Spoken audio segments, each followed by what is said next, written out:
বাড়ির পাশে মধুমতি উবাল হাওয়া বয় রে, বন্ধু মনে রং লাগাইয়া প্রাণে দিল দোলা রে, বাড়ির পাশে মধুমতি।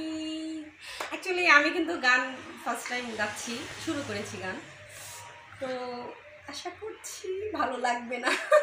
আচ্ছা, যাই হোক, এখন জীবনের প্রথম আপনি গান গাওয়া শুরু করেছেন, কেমন লাগতেছে আপনার কাছে? গান আপনি একজন নায়িকা, এখন নায়িকা থেকে গায়িকা হওয়ার চেষ্টা করছেন বা গায়িকা হবেন, কেমন লাগে এই জিনিসটা? আসলে বাংলাদেশে অসংখ্য নায়িকারাও গান গেয়েছে, এখন আপনিও একজন নায়িকা, আপনি এখন গান গাওয়ার চেষ্টা করছেন, ইচ্ছা করছেন যে আমিও কিছু গান গাইবো, কেমন লাগছে এই জিনিসটা ভাবতে?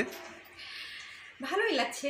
আপনারা সবাই জানেন কিনা জানি না, আমার বড় বোন সিঙ্গার মায়ামণি, ওনার বেশ কিছু গান আছে এবং বাংলাদেশের স্টার সিঙ্গারদের সাথে ওনার গান আছে।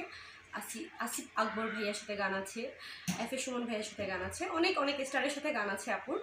তো আপু কিন্তু ভালো গায়, আমি অ্যাজ আ তার একজন ফ্যান্স, নট বোন হিসেবে বলছি। তো আমার বোনের আমি খুবই ভক্ত, আসলে কণ্ঠ খুবই ভালো লাগে, তো সেই হিসেবে আমি গান গাইতেই পারি।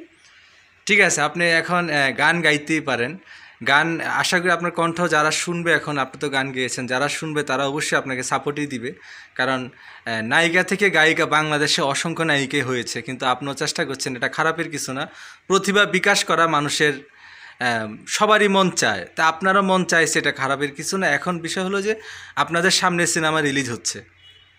জি, আমার সামনে বাদশা দ্য কিং মুভিটা আসছে, স্পেশালি আমার কাছে এই মুভিটা খুবই স্পেশালি, বিকজ এখানে একটা থিম আছে, এখানে একটা জোশ, একটা গল্প আছে, যেটা না দেখলে বোঝা যায় না। অ্যাকচুয়ালি একটা মুভির নাম হয় ছোট, আর মুভিটা দেখেন কত সময় নিয়ে, কত টাইম নিয়ে এই মুভিটা করতে হয়, আর এটার পিছনে যে কত গল্প থাকে।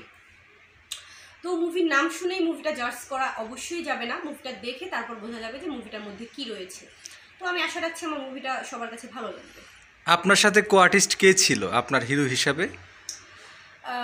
আপনারা সবাই জানেন আমি একক হিসাবেই হিরো আলমের সাথে জুটিবদ্ধ আছি। এখনও বাইরে কোনো কাজ করা হয়নি, তো নিশ্চয়ই আমার হিরো আলম। আপনার হিরো আলম। এখন যদি আপনাকে কখনো অন্য হিরোদের সাথে কাজ করতে বলা হয়, সেই ক্ষেত্রে আপনি কি কাজ করবেন? অ্যাকচুয়ালি আমি অন্য কোথাও কাজ করা নিয়ে এখনও ভাবছি না, যেহেতু আমি ওনার হাত ধরেই আমার মিডিয়াতে আসা, এবং আমরা জুটি হিসাবে অনেকটা পরিচিত পেয়েছি এবং অনেকটা জনপ্রিয়তা লাভ করেছি।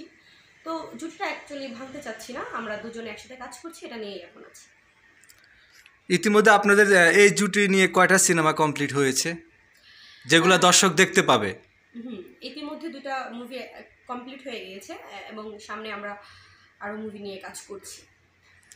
আপনাদের এই জুটি দর্শক অনেক ভালোভাবে নিয়েছে, সেই জন্য আপনাদের এই জুটির জন্য অসংখ্য শুভকামনা। আশা করি আপনাদের এই জুটি সারা জীবন বেঁচে থাকুক বাংলাদেশের অডিয়েন্সদের মাঝে, আর আপনার সঙ্গীত জীবনটা অনেক সুন্দর হোক, ভালো হোক, আপনার জন্য শুভকামনা। ভালো থাকবেন, আবার আসবো আমরা আপনার নতুন কোনো গানের মোড়ক উন্মোচন অনুষ্ঠানে, দেখা হবে। ভালো থাকবেন। জি।